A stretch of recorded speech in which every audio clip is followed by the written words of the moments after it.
30 अक्टूबर सन 2023 को शाम के 5:43 पर केतु देवता आपके अष्टम भाव को छोड़ करके आपके सप्तम भाव पर प्रविष्ट हो जाएंगे।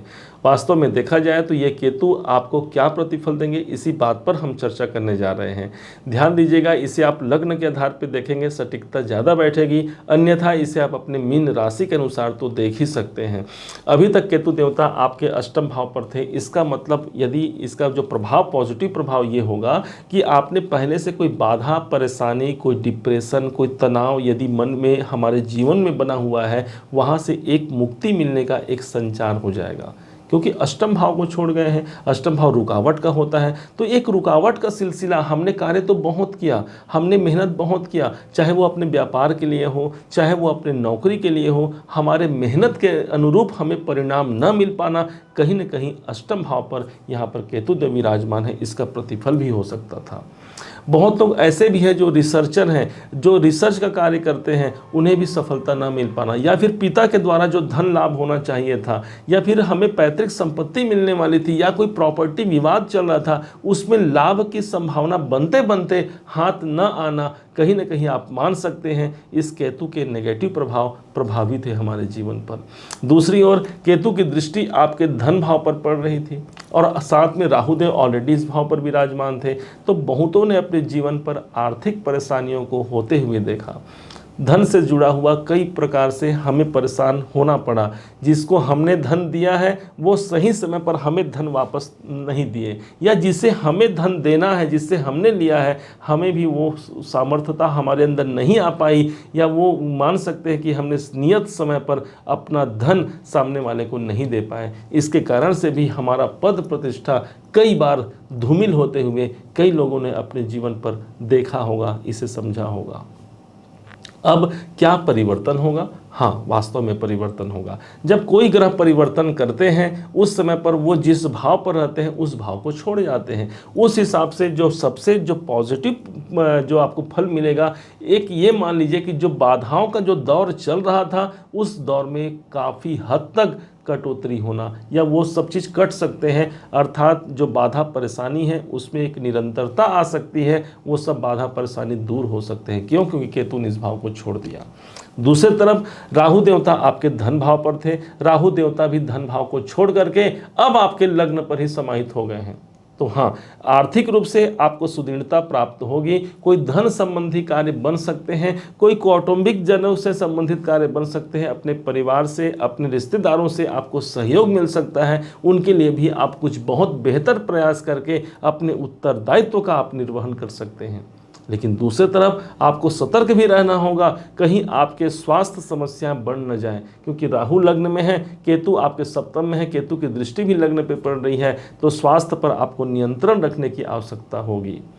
क्या मेरा खान पान है, कैसे मेरा रहन सहन है, इस पर बहुत ध्यान देने की आवश्यकता है, अन्यथा हो सकता है कोई हॉस्पिटल संबंधी, चिकित्सालय संबंधी व्यय आ सकते हैं, इस पर आपको ध्यान रखना है। हालांकि हम आपको अभी उपाय भी बताने जा रहे हैं, उस उपाय को भी समझिएगा।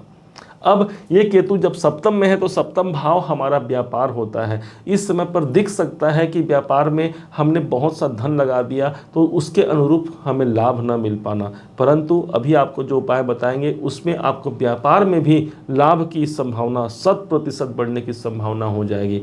कुल मिलाकर के व्यापार पर आपको नियंत्रण रखने की आवश्यकता है।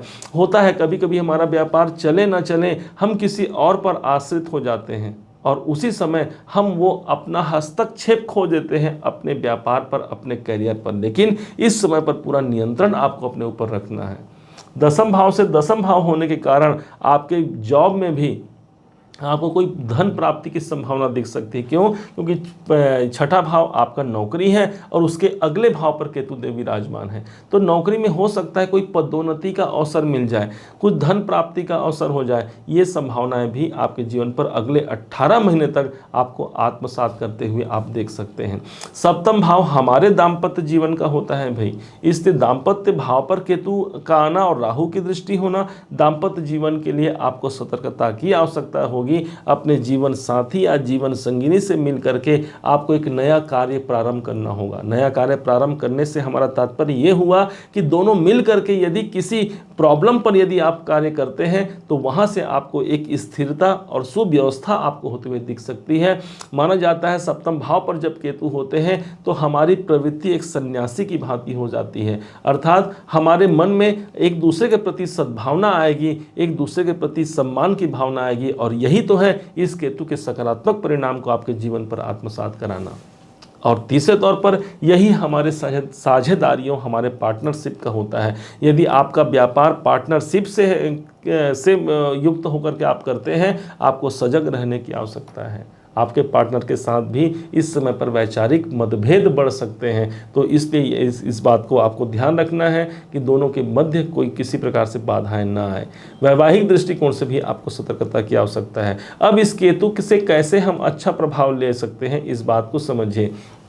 सप्तम भाव पर इनका प्रभाव हुआ है तो पति पत्नी दोनों मिलकर के, या अपने जीवन साथी या जीवन संगिनी के साथ मिलकर के, या अपने मित्रों के साथ मिलकर के, या अपने साझेदारी के साथ मिलकर के आपको किसी धार्मिक यात्रा की ओर अग्रसित होना चाहिए। क्योंकि ये केतु कौन है, तो केतु एक सन्यासी है। केतु कौन है, तो केतु एक योगी है। तो एक योगी को भला दाम्पत्य जीवन से क्या काम। और शायद इसी कारण से यदि हम कुछ धर्म के प्रति आस्थावान होते हैं, कुछ धार्मिक कार्य यदि घर पे करते हैं, दोनों पति पत्नी मिल करके यदि कोई होम यज्ञ हवन या कोई धार्मिक कार्य को पूर्ण करते हैं, इस केतु के शुभ प्रभाव को आप अधिकतम रूप से अपने जीवन पर प्राप्त कर पाते हैं। आप ये समझिए, केतु जब सप्तम भाव पर होंगे, एक और सबसे बेहतरीन जो एक उपाय निकल करके आपके लिए आएगा वो होगा भगवान श्री गणेश जी की आराधना, भगवान श्री गणेश जी की पूजा। माना जाता है कि भगवान श्री गणेश जी का सिर भगवान शंकर जी ने छेदन कर दिया था अपने त्रिशूल से, आप सब जानते हैं, जिसके कारण से भगवान फिर बाद में गज का सिर ला करके भगवान श्री गणेश जी के ऊपर लगाया गया था। और उसी प्रकार से समुद्र मंथन का समय था, भगवान नारायण ने अपने सुदर्शन चक्र से राहु के सिर को काट दिया था, जिसके परिणाम स्वरूप क्या हुआ था, ऊपर का भाग राहु बना और नीचे का भाग केतु बना था। अब इसी कारण से इन दोनों का संबंध एक ही बनता है। इस कारण से माना जाता है कि ये केतु वो ग्रह बनते हैं जो भगवान श्री गणेश को रिप्रेजेंट करते हैं। इसलिए केतु की कृपा चाहिए तो भगवान श्री गणनायक पर अपने मस्तक नवा दीजिए। भगवान श्री गणेश जिस पर अनुग्रह करेंगे, ऑटोमेटिक ये केतु देवता कभी आपको शांति नहीं देंगे, उल्टा बल्कि आपके सप्तम भाव पर आकर के आपके व्यापार, आपके कैरियर, आपके धन की स्थिति और आपके स्वास्थ्य सभी के सभी बातों को यहाँ पर आपको परिपूर्णता दिखेगी। उसी में आपको लाभ की संभावना काफ़ी हद तक मिल करके सामने प्रदर्शित हो सकती है। उम्मीद है आप सबने इसे समझा, आप सबने इसे जाना। यदि आपने इसे समझा, जाना, मेरे समझाने का प्रयास यदि आपको सार्थक लगा हो, मेरे समझाने का तरीका यदि आपको सार्थक लगा हो, तो हर बार की भांति इस बार भी अपना प्यार भरा लाइक और कमेंट करना कभी मत भूलिएगा। और हाँ, यदि अभी तक आपने चैनल को सब्सक्राइब नहीं किया है, सब्सक्राइब भी कीजिएगा। पुनः एक बार फिर आप सभी का दिवस बहुत मंगलमय हो, इन्हीं शुभकामनाओं के साथ। जय श्री गणेश।